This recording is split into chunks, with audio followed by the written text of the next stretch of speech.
ვერასდროს ვერანაირი სიახლე არ და ვერ იქნება საკუთარ თავთან შეხვედრის გარეშე. ხო, ჯერ ჩვენს თავთან უნდა ვაღიაროთ, რომ აუცილებელია რაღაცის შეცვლა, აუცილებელია სიახლე. ზოგჯერ ეს იმდენად გარდაუვალია, რომ თუ ამას ჩვენ არ გავაკეთებთ, ცხოვრება გააკეთებს. ასე დროს კი პროცესი გაცილებით ქაოსური, დამთრგუნველი და ზოგჯერ მტკივნეულიც არის.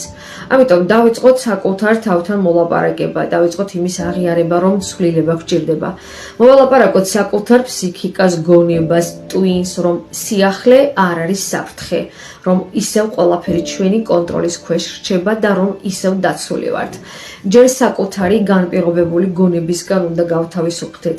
ჩვენ თავად დავინახოთ და ვაღიაროთ საკუთარი ახალი ვერსია, მივიღოთ, პატივიცეთ და შევიყვაროთ. აი ამის მერე გვაღიარებს დანარჩენი სამყაროც.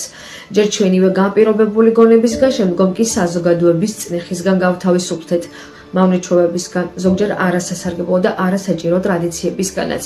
მაგრამ ეს არ არის ერთი და ორდღიანი ამბავი, ეს არის გაცილებით რთული, ხანგრძლივი პროცესი და აუცილებელია, რომ ამ პროცესში ყველა უმნიშვნელო დეტალიც და მიღწევაც ვაღიაროთ და დავაფასოთ. და ამ პროცესში ერთ დღესაც აუცილებლად მივხვდებით, რომ მართლა შევიცვალეთ. არა, კი არ შევიცვალეთ, დავბრუნდით ჩვენი ცხოვრების ყველაზე მნიშვნელოვან ადამიანთან, საკუთარ თავთან.